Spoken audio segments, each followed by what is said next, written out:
When you see the delicate, delicious pastries here, you'll instantly be in a Paris frame of mind. Something this beautiful, this rich, has to be French. French-inspired for sure, but made deep in the heart of Texas at a charming bakery in Pearl known as Bakery Lorraine. I went to France about a year ago, Paris, and I chose this place because I've been feeling nostalgic for Paris. This Parisian-style bakery and cafe parades all the French classics you'd expect, like delicate pastries, flaky butter-laced croissants, and luscious layer cakes. What are you eating right there? Oh gosh, you had to point it out. My wife is gonna kill me. It's a chocolate cake that goes really good with coffee. I don't know what it is, but it's awesome. And no doubt, worth every calorie. These feather-light macarons, exquisite eclairs, and other tempting treats are inspired by a couple of former techies, a pairing that began at Thomas Keller's famed Bouchon Bakery in Napa. So, you guys actually met working in one of the most famous bakeries in the world, right? That's correct. We did. We did. So how did that happen? I think just timing. We both worked overnight together, and it was a limited dating pool, so I had a pretty good shot. He got lucky. But it was something else that brought them to San Antonio. I got tired, and I took a tech job, and I drug her out here with me. You were a techie at Rackspace. Rackspace. And took a job at Rackspace too. But before long, both missed having their hands in the dough. Started a farmer's market just for fun. Yeah, just to satiate the baking bug. One pastry led to another, and voila, Bakery Lorraine was born. The name, by the way, chosen not for the quiche, but for Anne's middle name, which is also Lorraine. I love it. The atmosphere is great. The macaroons are wonderful. Little light puffs of flavor, these classic French creations, when done right, require a lot of finesse and technique. It's an intricate skill, and admits she taught herself from lots of reading and plenty of practice. And if you would, why is she having to mix this giant batch of the macaron dough by hand instead of letting the machine do it?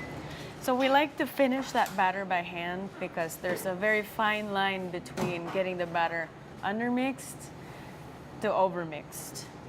And finishing it by hand, you get a better feel of the batter, and you can feel when it's the right consistency. So how many macarons, let's say in a day, do you all make?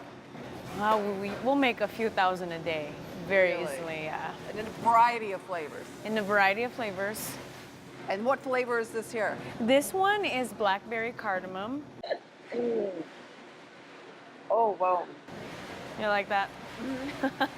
All of the gorgeous creations in this kitchen are the result of lots of time, work, and collaboration between bakers and pastry chefs. So what is it? What's under that gorgeous dome of chocolate? So there's some milk chocolate mousse, and then inside is a soft milk chocolate ganache, and in the very center is a caramelized hazelnut.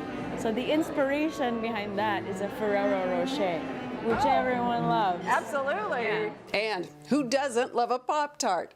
Bakery Lorraine's remake of the Toaster Classic is one of their most popular pastries. And people love it because it's something they can relate to. Yeah, it's very nostalgic.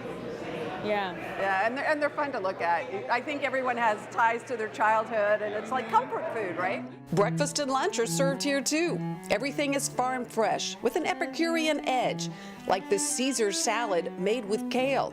It's croutons torn from loaves of house-made sourdough bread sautéed in butter. We have a bunch of salads, and we change those seasonally. Keep it interesting. We use what's fresh, what's good for the season. Sandwiches are also special, including this delicious BLT. It's pancetta that we crisp up. We have aioli, arugula, tomato on a croissant. Avocado, and you do it on a sourdough bread. I know that sandwich by heart. So whether you're craving some serious carbs or simply want a relaxing spot to meet for lunch, bon appetit à Bakery Lorraine. So with all the success, and I know it's a lot of hard work, think you'll ever go back to the tech world? No. Sorry, Rackspace. Rackspace was a great job, but I have the best job in the world now. Yeah. Yeah, we love where we're at.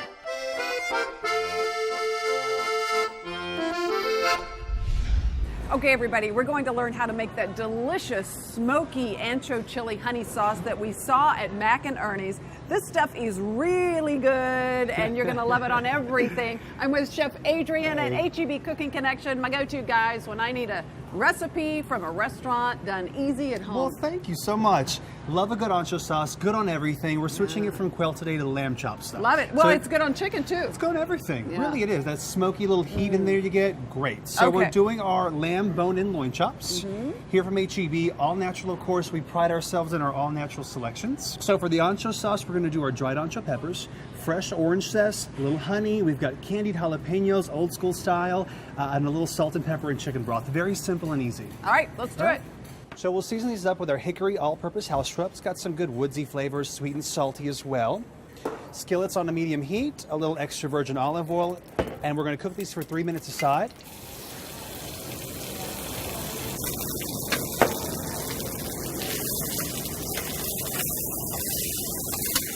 All right, now we're going to pop these in the oven for about 10 minutes on 400 for a nice medium rare finish. So we've got our dried ancho chilies. We're just going to pour some boiling water over the top, let them reconstitute for about 10 minutes till they're nice and soft.